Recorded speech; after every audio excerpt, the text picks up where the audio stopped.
E aí, nesse momento que eu vi no diário dele, que São Mateus continuou ligado a Portugal, porque ele aprendeu, está registrado no diário do Almirante Croque, ele aprendeu um navio cheio de farinha, lotado de farinha, se dirigindo para abastecer Salvador.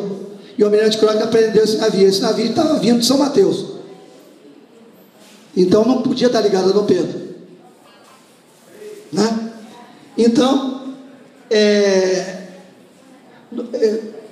como eu já disse, havia Morro São Paulo, então, e eu cito aí o diário de bordo dele. Pode ir mais gente, por favor? Aí sim, já falei sobre o Morro São Paulo, farinha e tal.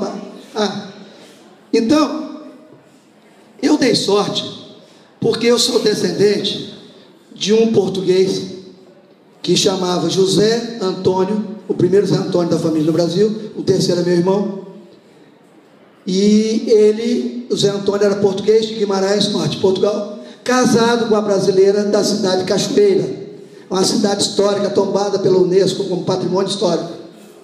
E essa cidade é a cidade em que ficou entrincheirada a tropa dos periquitos, cidade onde nasceu o grande poeta Castro Alves, e por sinal tem uma poesia 2 de julho, Castro Alves, justamente porque o avô dele, de Castro Alves, participou da última batalha do Pirajá, a batalha acontecida na cercania de Salvador, no momento que foram expulsos os portugueses, 2 de julho de 1823.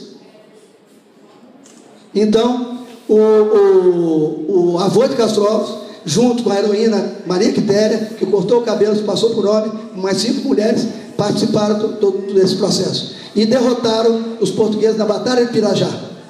E o almirante e o general Madeira pula na esquadra portuguesa e foge para Portugal, acompanhado. Eu li o diário do Almirante Croque, ele cita no diário que ele acompanhou a esquadra até perto de Portugal, a esquadra portuguesa, para ver se eles estavam indo embora mesmo, e ele voltou.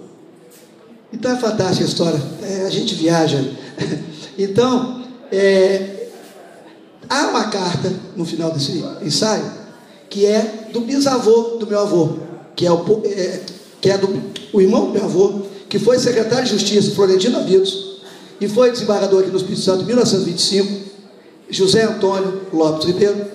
Ele escreve para minha mãe, perguntando a minha mãe como estava passando meu irmão, que tinha nascido em 24 de junho de 1948, a carta de 48. E ele escreve dia 3 de julho, perguntando como estava passando minha mãe e José Antônio, citando que o Zé Antônio era o terceiro Zé Antônio no Brasil. Ele, meu tio-avô, era Zé Antônio também, era o segundo Zé Antônio. E ele, nessa carta, descreve toda a luta que houve do bisavô dele, português, casado com uma brasileira, como eu já disse, da cidade de Cachoeira, no Recôncavo Baiano, do lado esquerdo do Rio Paraguaçu, Cachoeira, do lado direito, Cachoeira de São Félix, perto de Santa Maria Purificação, ali no Recôncavo Baiano. Então, ali é que ficou entrincheirada a tropa dos periquitos, o avô de Castro Alves, entrincheirado, aguardando o momento para atacar Salvador. E eles vão atacar Salvador no dia 2 de julho. Então, o tio-avô meu descreve toda a situação, que no historiador nenhum tem, porque é um documento familiar. Então, eu tive a sorte de ter guardado, a família ter guardado esse documento e chegado às minhas mãos. E eu já estava pensando na história da independência, e aí ficou muito claro tudo, né? Então, como eu disse, sim. Então, esse meu tetravô, ele era provedor da Santa Casa de Misericórdia de Salvador, era vereador em Salvador, era português, mas era vereador e provedor da Santa Casa de Misericórdia. O general Madeira, estando aqui nesse momento todo, após 7 de setembro de 1822, ele continuou lá, ficou até dia 2 de julho de 1923. Ele nomeia o meu tetravô como chefe dos hospitais de campanha de guerra, porque ele era provedor da Santa Casa de Misericórdia de Salvador. Então, ele, como português, ele não pôde abrir mão dessa incumbência. Ele já casado com uma brasileira. Ele era sogro de que veio a ser bem depois, na Sabinada, uma revolta dos baianos em 1837, da qual o Manuel Vieira Tosta era um baiano lá de Cachoeira, abafou a Sabinada. E ele era casado, era genro desse meu tatravô. E ele recebeu o título barão de Muritiba. E a minha irmã da minha trisavó veio a ser barão de Muritiba, chegou a viscondesa. O barão de Muritiba veio a ser ministro da guerra de Dom Pedro II, foi presidente da província de Pernambuco, presidente da província do Rio Grande do Sul, e chegou a ministro supremo, da época era outro nome, mas o Supremo Tribunal Federal, né? E ele chegou a marquês, mas a minha tia trisavó faleceu antes, faleceu como viscondessa, e ele casou de novo, aí ele chegou a marquês já com a segunda esposa, e ele era pai do segundo barão de Muritiba, que veio a ser ministro também de Dom Pedro II. Então tem a história toda aí de genealogia, que o Paulo Stuck aí, a gente fica jogando, trocando figurinha aí, às vezes 9, 10 horas da noite, conversando com o outro, né, Paulo? Paulo tem 100 e tantos mil nomes registrados. Paulo Stuck, ele é um cobrão da genealogia. E então eu falo sobre os filósofos iluministas e tal. Sim, então já disse a vocês que os filósofos iluministas foram responsáveis pelo todo o movimento mundial de liberdade, hein? Inclusive dos Estados Unidos. Ele encorajou. Tiradentes foi um precursor desse iluminismo para começar o plantio. Sim, mas Tiradentes, ele se espelhou nos pensadores europeus. Porque os pensadores europeus... Vamos, por favor, mais adiante? Olha lá. Jean Locke, ele acreditava que o homem adquiria conhecimentos com o passar do tempo através do empirismo. Voltaire, olha quando ele nasceu e quando ele morreu. Tiradentes ainda não tinha feito a Inconfidência Mineira, quando ele morreu. Então, aquela base, a tríade fundamental de liberdade, igualdade, fraternidade, foi o centro, foi o alvo de toda a questão. Sim, é verdade. Foi encorajou, mas foi encorajado pelos iluministas. Sim. Então, Jean-Jacques Rousseau, olha lá, ele defendia a ideia de um Estado democrático que garantia igualdade para todos. Igualzinho está acontecendo hoje aqui no Brasil, né? Então, Montesquieu, 1689, 1755, ele defendeu a divisão dos poderes, executivo, legislativo e judiciário, e independentes e harmônicos entre si. Depois, Bento Spinoza, e vamos lá, Adam Smith, responsável pela mudança da economia mundial, a Revolução Industrial, era o inglês, né? Kant, filósofo alemão, Benjamin Constant, enfim, esses são os responsáveis por todo o movimento mundial de liberdade, igualdade e fraternidade.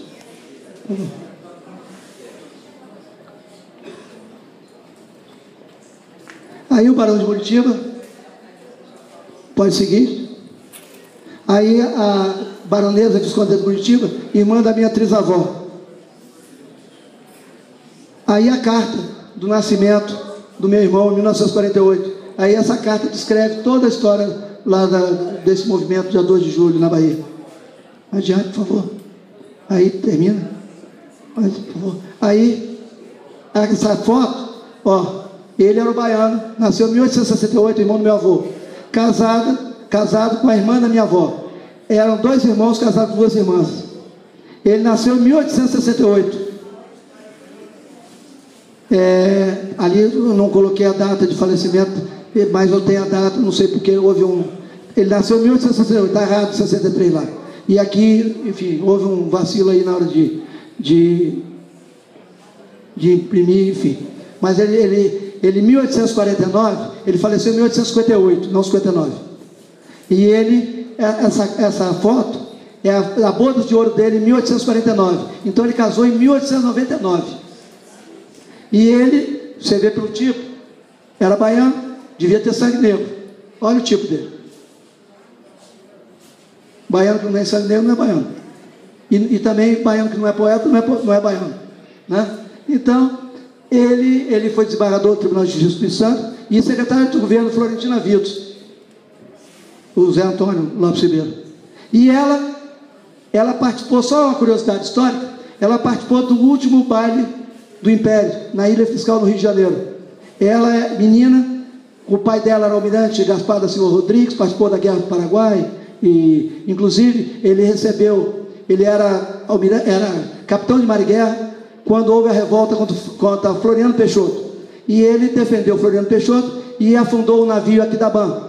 E nesse episódio do afundamento Aquidabã, ele foi promovido a contra-almirante e reformou como almirante. Ele participou da Guerra do Paraguai, foi condecorado pela Argentina, Uruguai, o almirante, o pai da minha avó.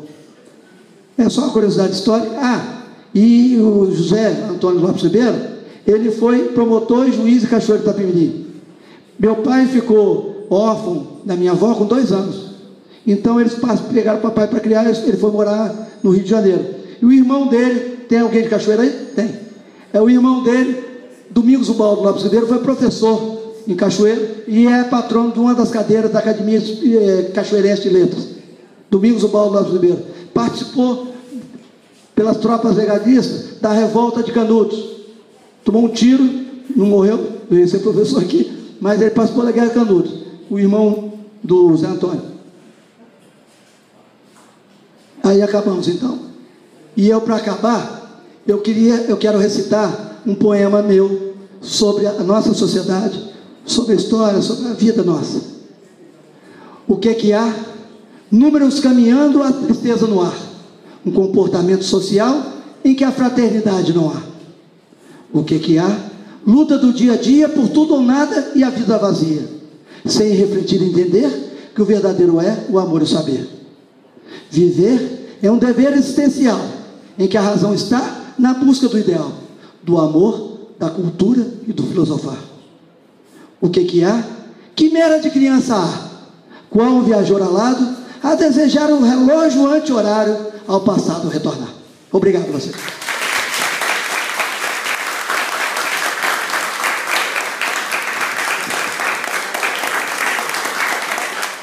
Queremos agradecer ao João Luiz Castelo Lopes Ribeiro por sua brilhante palestra, e para aquelas pessoas que possam estar dizendo assim: o que uma aula de história num congresso de poetas trovadores, eu gostaria de dizer para vocês que o nosso Congresso Brasileiro de Poetas Trovadores, nesses 36 anos, nós aprendemos que nós não devemos só falar em poesias, nós temos que falar em literatura em geral.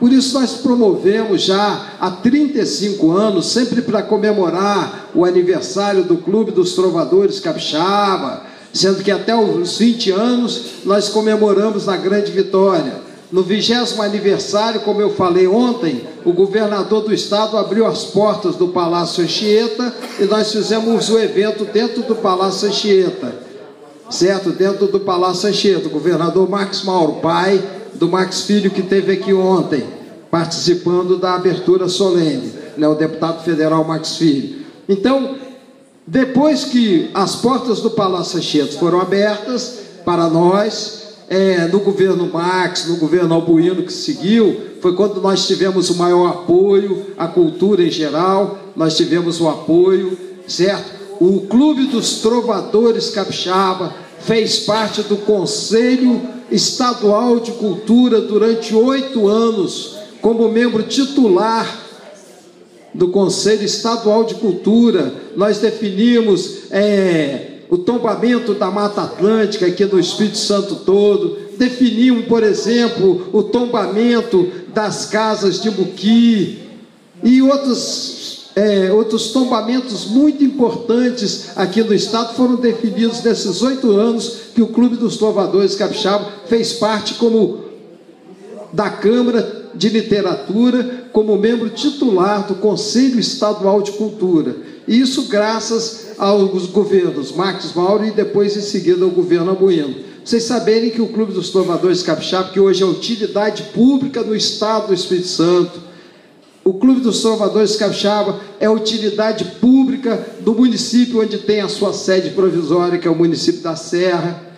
E nós já realizamos esses eventos desde Conceição da Barra até Afonso Cláudio, Domingos Martins, essas cidades todas. E por isso que agora nós estamos para realizar o próximo evento, no próximo ano, em algumas das cidades que são candidatas. Santa Maria de Jetibá, a Diomedes e o esposo dela, o Lorival Berger, que foi deputado estadual, já colocaram Santa Maria de Jetibá. E hoje o Eurico apresentou a cidade de Castelo. Amanhã ele vai defender por que nós devemos votar para ser realizado em Castelo. E assim nós vamos decidir amanhã onde nós vamos fazer o próximo congresso, com a participação de todo mundo.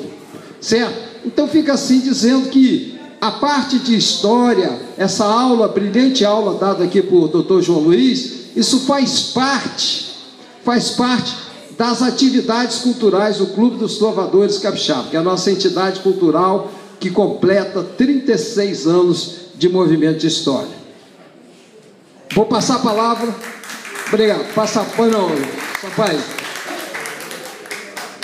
palavra para Roberto Vaz, que ele vai falar sobre o lançamento do livro dele e da mãe dele que está ali, porque na hora que a gente fez o bate-papo com todos os escritores, ele não estava. Rapidinho.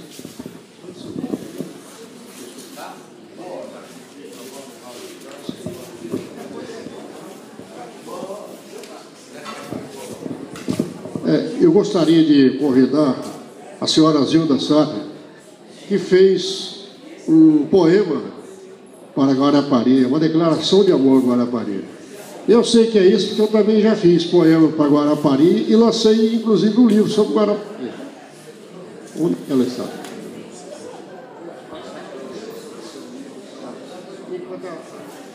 Enquanto ela não chega, eu vou falar sobre o livro que eu estou lançando, Dossiê Guarapari, e a minha mãe ali está lançando Doces Lembranças. Então, esse livro, Dossiê Guarapari, ele, na verdade, é uma tomada de consciência que nós fazemos sobre os problemas socioeconômicos que toda cidade que vive do turismo enfrentam com a sazonalidade. Ou seja, os negócios estão ótimos, todo mundo ganha dinheiro, a cidade vai bem. No período fora do verão, o que acontece? A cidade morre economicamente e fica